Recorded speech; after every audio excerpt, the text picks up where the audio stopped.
नमस्कार दोस्तों, जय श्री कृष्ण। एक बार एक धनिक आदमी मंदिर जाता है।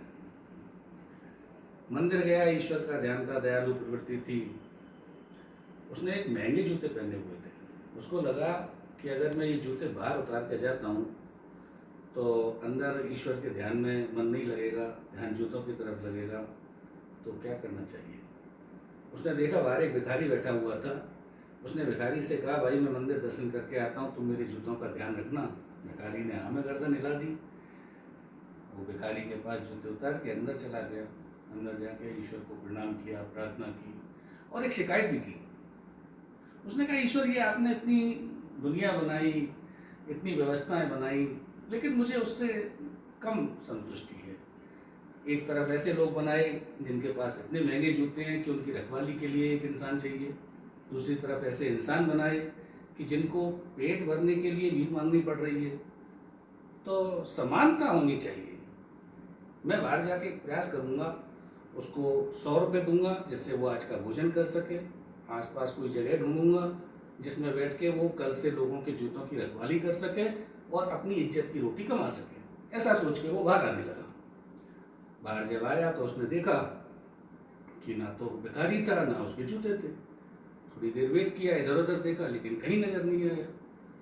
ईश्वर का नाम लेके मुस्कुराते हुए पैदल नंगे पैर ही आगे बढ़ गया। आगे जाके थोड़ी दूर उसने देखा कि सड़क के किनारे फुटपाथ पर एक पुराने जूते बेचने वाला बैठा हुआ है और पुराने जूते चप्पल बेच रहा है।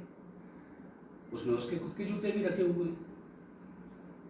उसने जाके उससे पूछा, भाई ये जूते आपके पास कहाँ से आए, कितने में लिए? तो उसने बताया कि अभी थोड़ी देर पहले एक भिखारी 100 रुपये में इन्हें बेच के गया था।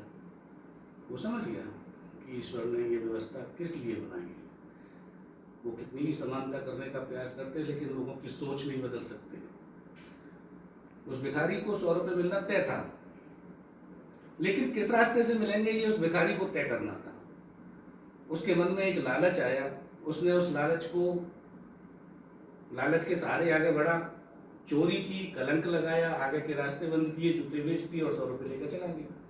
दूसरा रास्ता उसके सामने उपलब्ध था। थोड़ी देर बाद उसको 100 रुपये मिल गए थे, इज्जत के, सम्मान के, और उसके बाद आगे का रास्ता बनना था सम्मान की जिंदगी जीने का।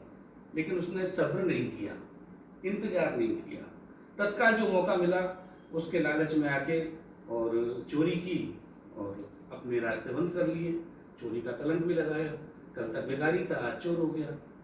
तो कहने का मतलब ये है कि हमारे सामने इस तरीके के रास्ते कदम कदम पर उपलब्ध होते हैं। उस समय हमें ये ध्यान रखने की ज़रूरत होती है कि हमें सब्र रखें, ईश्वर के फैसले का इंतजार करें।